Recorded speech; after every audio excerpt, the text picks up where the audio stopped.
DMs at Ben and Kelly Show, Facebook, Instagram, Twitter, always open. And look, hey, I get it. Moving in together is a big deal. It's a big step. And you learn many new things about your significant other when you move in together. Yeah, for sure. We got this DM. And so it says, hey, Ben and Kelly, quick question. Been with my boyfriend for a little over 2 years. We were friends before our romantic relationship started. We're both in our mid-20s. I love him. We've got a great relationship. But he says he's not ready to live together because he needs his own space. Okay. I respect that. However, he cannot give me any indication as to when he might want to progress things. He just says vague things like, one day we will. Someday. So I find this incredibly frustrating. I'm okay not to do it now, but I just want some indication that it's going to happen in the next year or two and not in the next 10 years. I kind of feel like our relationship is a little bit in limbo right now. I enjoy having personal space too, but I don't think living together means I have to give that completely up. What should I do? Oh, wow. I think there is a misconception that your freedom is completely gone when you move in together. Yeah. Now, that being said, maybe he enjoys his freedom because he knows that maybe you wouldn't like the things that he's doing when you're not around. Oh, that could be it.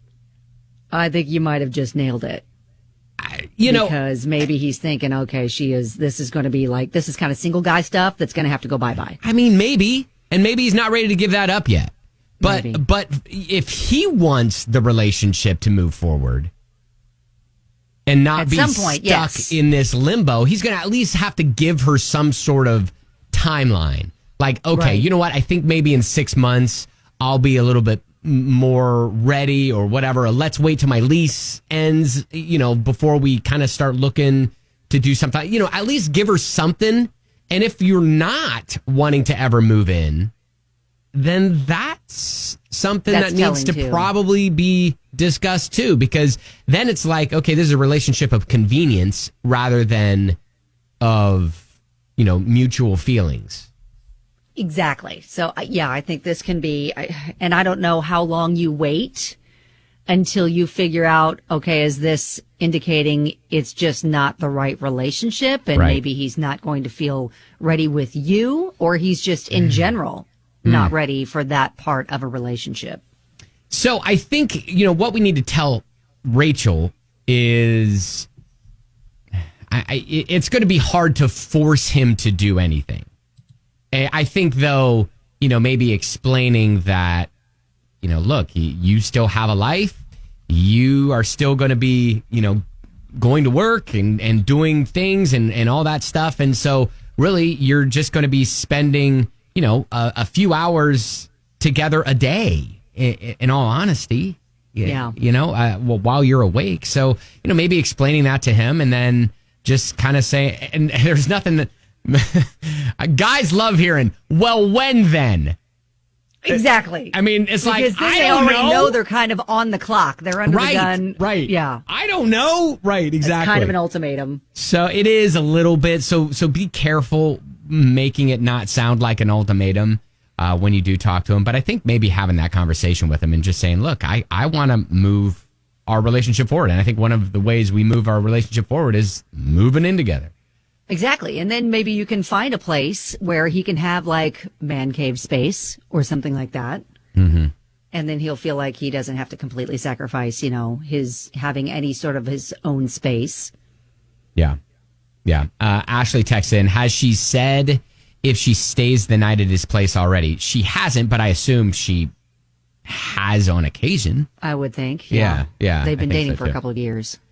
So, all right. Well, hey, Rachel, good luck. I want to know, have you ever found out something wild about your boyfriend or girlfriend once you moved in together?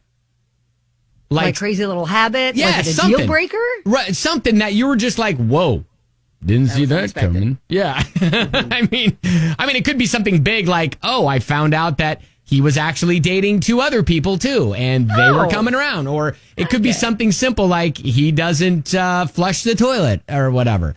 It could be anything. But yeah, I'd love to take some of your calls and get some of your comments on that. Anyone find out anything about your significant other after you moved in together? 502-571-9970.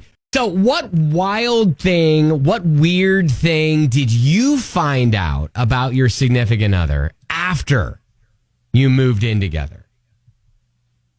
I don't think that there was anything significant that I learned about my husband once we moved in together. Got a message from a listener that she has a collection of very hilarious workout DVDs that she likes to do when she ends up doing weird poses and jumping around all over the place. And she doesn't like it when I make stupid comments while she does it. All right. Another message from a listener. He talks to himself in the shower when he thinks nobody else is around or is out of earshot. Are we giving ourselves a pep talk? I know. Or what I are we know. saying to ourselves? That could be interesting. Like the first time you walk by the bathroom, the door's shut, and you hear him like going, "You got this today, man. Go get like, honey, you're gonna slay the day. This meeting is gonna be amazing today. Honey, you okay? Honey, you all right? Yep. There? No, we're good. Elizabeth. My husband and I, our first time, we didn't live with anybody else other than our parents before we moved in together when we got married. And I found out that he is much more of a clean freak than I am.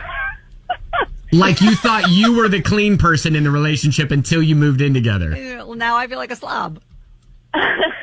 Yeah, it was kind of like I felt like I kind of had a nice handle on cleanliness. I would leave a few things here and there, but it wouldn't be terrible. And then come to find out, I was the slob. It's funny you say that, Elizabeth, because the same thing happened to me when I moved in with my roommate who turned into my best man, and we're great friends. I mean, we were like great separately, and I knew that he was kind of neat, and in my current like roommate situation, I was definitely the neat person. But then once we moved in together, he was like way beyond me. I felt like a slob. That's funny. Well, Elizabeth, thank you for the phone call. Of course, yeah. Sarah says, I learned that my husband is really an 80-year-old man stuck in a 30-year-old body. Such an old soul.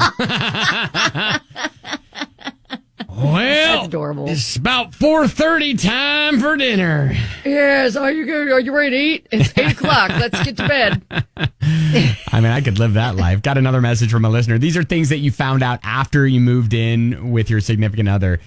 She puts the hand towel, kitchen or bathroom, in the hamper and never replaces it. She will literally walk around with damp hands like a sociopath. That's the worst. Like when they actually take the hand towel away to wash it, but they don't replace it with a clean one. Mm-hmm. So then you don't figure that out until you wash your hands and you have the wet hands, and then you're walking around like a sociopath. And then looking for a clean towel. Two more. From Rebecca. Discovered recently, my friend's boyfriend gets in a different side of the bed every night. Refuses to pick a side, and once he's in, he ain't moving. Listen, that whole topic, I think, lends itself to if you do that, you're kind of a sociopath too.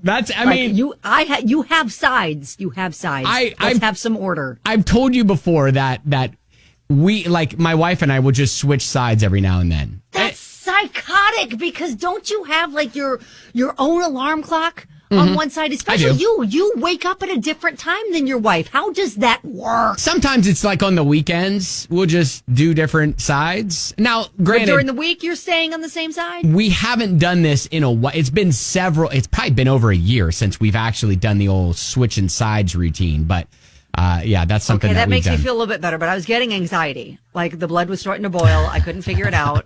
Like you can't. It just gives me so much. Oh my I have feelings about it. All right, and then Caroline, when I went to get some vegetables out of the crisper in the fridge and discovered it was full of batteries.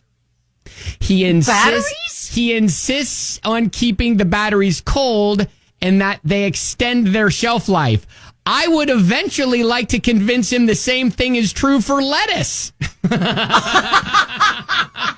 Caroline, you go to put something in the crisper, you're like, the hell? What are all these batteries doing? Honey, don't worry. Wait a second. Is that a life hack we were unaware of? Did we just stumble on some life-changing life hack? Because if so, I'm going to go upstairs and put them all in the fridge right now. I think that was the case 20, 30 years ago. Have they changed batteries? But I think batteries have improved, and I've heard that you don't have that isn't a thing anymore. But it used to be like a cold battery would help preserve its charge. So batteries work better when That's funny. kept in the fridge. Oh, other people have looked at it. Well, of course. Yeah. There's a lot of people that said, should I store batteries in the fridge or freezer? Well, Caroline's boyfriend was probably one of those. Okay, so I just need them to say false or myth. It says, it's partially true, but you're better off not doing it. All right, so there you go. Yeah, all right. Okay. All right, those are some fun comments there. What did you find out after you moved in together about your significant other? And listen, if you switch sides at night in the bed, you're a sociopath. So